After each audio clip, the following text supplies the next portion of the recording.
Transformer on inductive type load, आ जाइए, inductive type load और लैगिंग पावर फैक्टर लोड। नहीं लेना चाहिए, पहले लेना चाहिए। Phasor diagram of transformer on inductive type load और लैगिंग पावर फैक्टर लोड। ठीक है, अब ये जो पर्टिकुलर ट्रांसफॉर्मर है इसका इंडक्टिव टाइप का मतलब क्या है? ठीक है, inductive type load means, inductive type load means inductive type load means the current,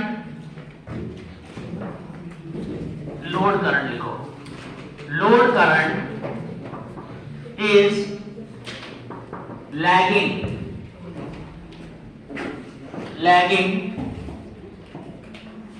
load voltage by an angle phi, 0 is less than phi is less than 90.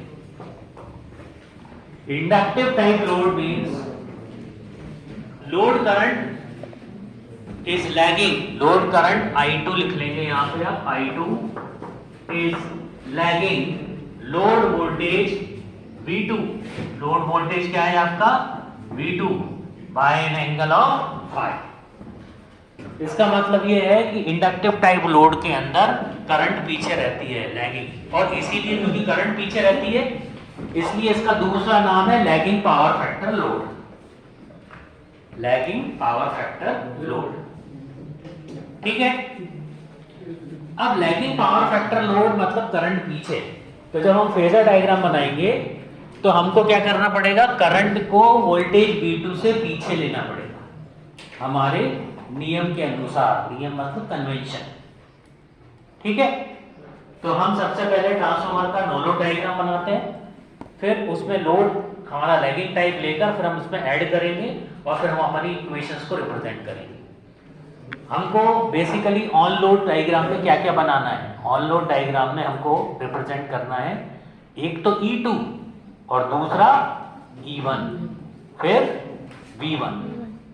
ठीक है, तो सबसे पहले हम ट्रांसफार्मर का डायग्राम लेंगे, नो लोड डायग्राम में हम ऐड करेंगे। इक्वेशन हमको पता है, फिर से एक बार लिख देते हैं इक्वेशन, इसको नोट कर लिया आप लोगों ने, तो अब हम इक्वेशंस लिखेंगे।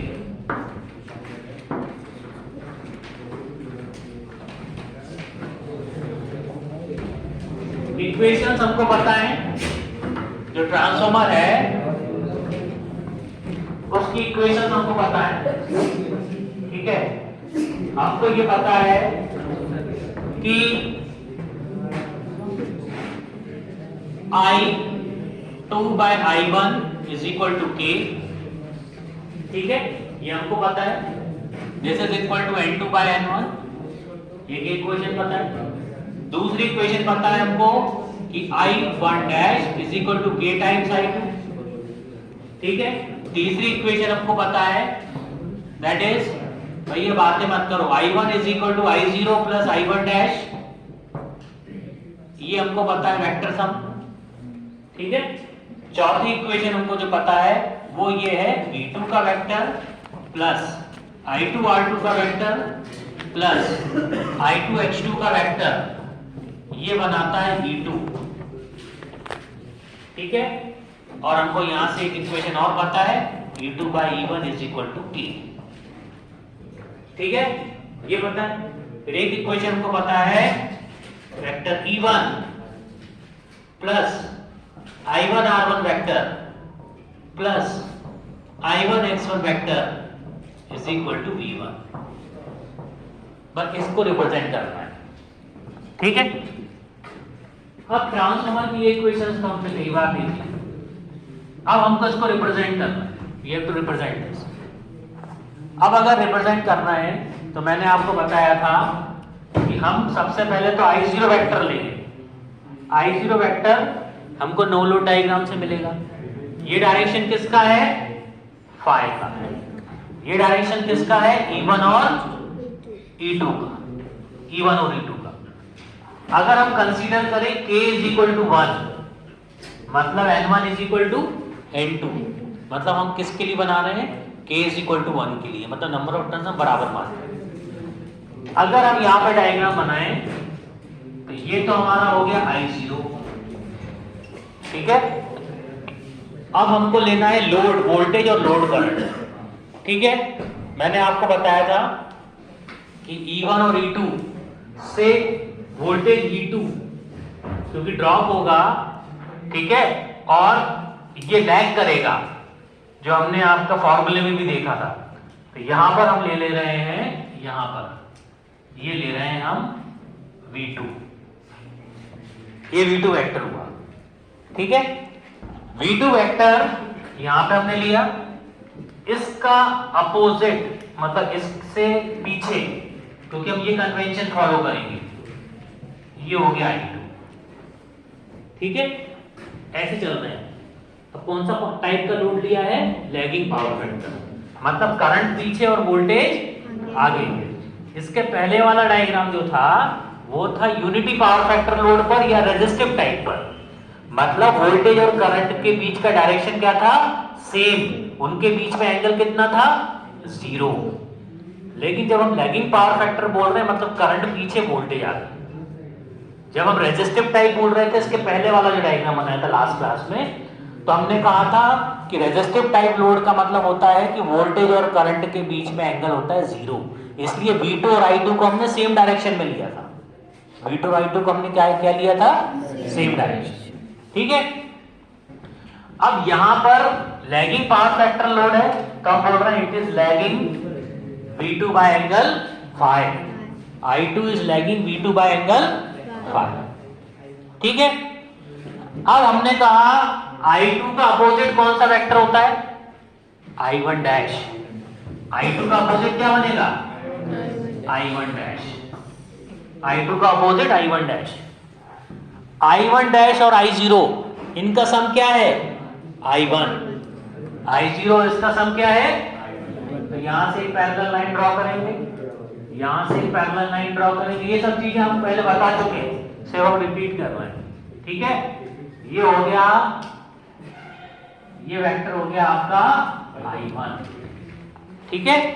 ये चीज तो अपन ने ट्रांसफार्मर का डायग्राम जब पढ़ा था विदाउट कंसीडरिंग लॉसेस, यहां तक बनाया था। फिर लॉस कंसीडर किया था तो ये चीज पिक्चर में आएगी, I2R2 और I2X2। अब आपको V2 में ऐड करना है I2R2। V2 में क्या ऐड करना है? I2R2। तो मैंने कहा I2R2 जो है वो है रेजिस्टिव टाइप ड्रॉप। कौन सा ड्रॉप है ये?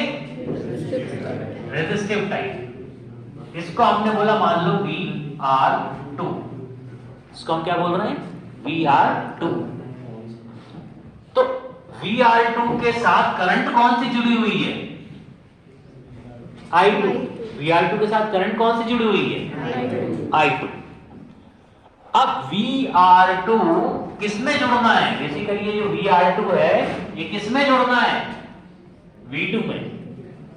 लेकिन क्योंकि ये रेजिस्टिव टाइप है तो VR2 और I2 के बीच में एंगल कितना होगा? 0 डिग्री, क्योंकि ये कौन सा टाइप है? रेजिस्टिव टाइप है, क्योंकि रेजिस्टेंस आ गई।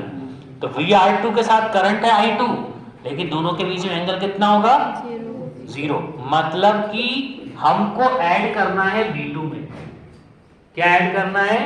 VR2, लेकिन इसके पैरेलल में जोड़ना पड़ेगा, क्योंकि पैरेलल लाइंस के बीच में एंगल होता है 0।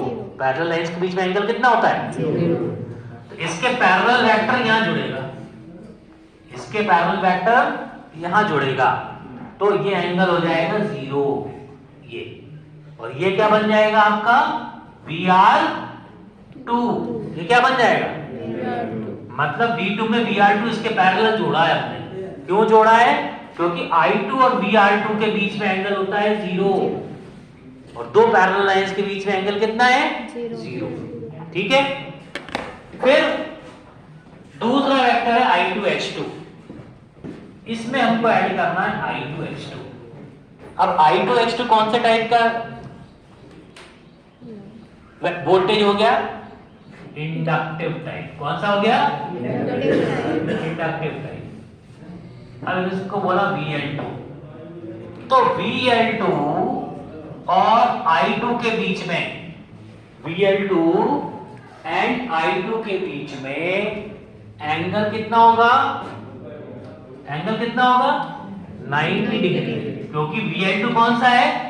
इंडक्टिव टाइप वोल्टेज, यहाँ रेजिस्टिव टाइप वोल्टेज लिख लो इसको, ठीक है। और ये क्या हो गया? इंडक्टिव टाइप वोल्टेज, ठीक है, ओके। अब ये हो गया एंगल 90 डिग्री, मतलब I2 से 90 डिग्री ऐड होगा VL2, लेकिन किस में ऐड होगा? इसको जोड़ने के बाद इन दोनों का जो वेक्टर बचेगा उसमें होगा। तो यहां से V2 था, यहां VR2 था, इसमें जुड़ेगा VL2, लेकिन 90 डिग्री पर किससे? I2 के। तो I2 से 90 डिग्री मतलब ये, इसमें मैं इसको जोड़ूंगा यहां से यहां, ये हो गया VL2। अब ये जहां कट करेगा, जहां ये कट करेगा वो क्या बन गया?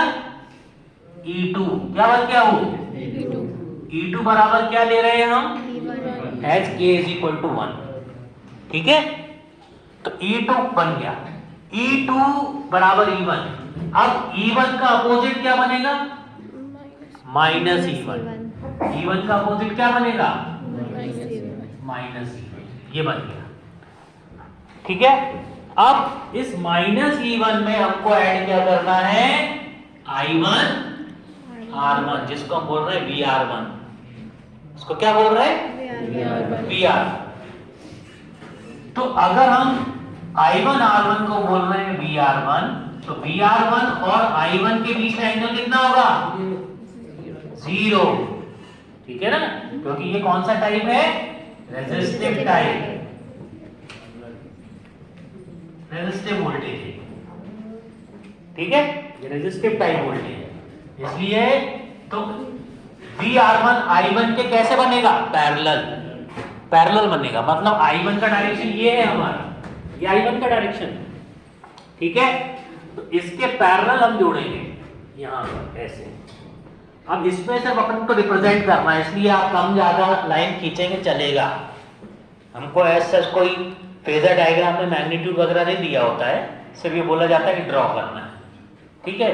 तो आपको ये जो एंगल है ये सब अपने अनुसार ले सकते हैं, सिर्फ ये देखना चाहिए कि आपने उस टाइप का डायग्राम बनाया है, ठीक है। तो अब यहाँ पर आपका ये हो गया इंडक्टिव टाइप, इसको मैंने मिटा दिया यहाँ पे, ठीक है, इसको हटा दिया। तो ये हो गया, ये कौन सा वेक्टर हो गया आपका? VR1, VR I1 के पैरेलल। फिर हमको कौन सा इसमें ऐड करना है? I1X1। ये कौन सा टाइप का ड्रॉप है? Inductive type. कौन सा टाइप है ये? इंडक्टिव टाइप वोल्टेज है। तो VL1 और I1 के बीच में एंगल कितना होगा? 90 डिग्री। 90 डिग्री। हम क्या करेंगे? I1 से 90 डिग्री, मतलब इसके पैरेलल, है ना, इसके पैरेलल हम क्या करेंगे? इसको ऐसा बढ़ा देंगे यहां से, ठीक है, ओके। तो ये हो गया VL1, इससे 90 डिग्री। अगर यहां से एंगल देखेंगे तो इससे 90 डिग्री, ठीक है।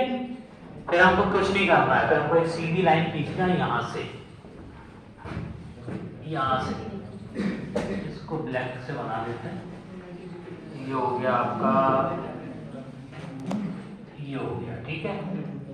और ये हो गया आपका VR1, ये हो गया आपका VL1। और फिर आपको क्या करना है? ये जो वेक्टर है इससे एक लाइन खींचनी है, इसको बोर्ड खत्म हो गया, इससे आगे ले लेना और इससे ऐसे जोड़ देना। ये जो लाइन है आपकी, ये वाली, ये जो लाइन है, ये लाइन रिप्रेजेंट कर रही है 1 क्या रिप्रेजेंट कर रही है? 1 ठीक है, इसको नोट कर लीजिए। तो ये देखो भूलने का कोई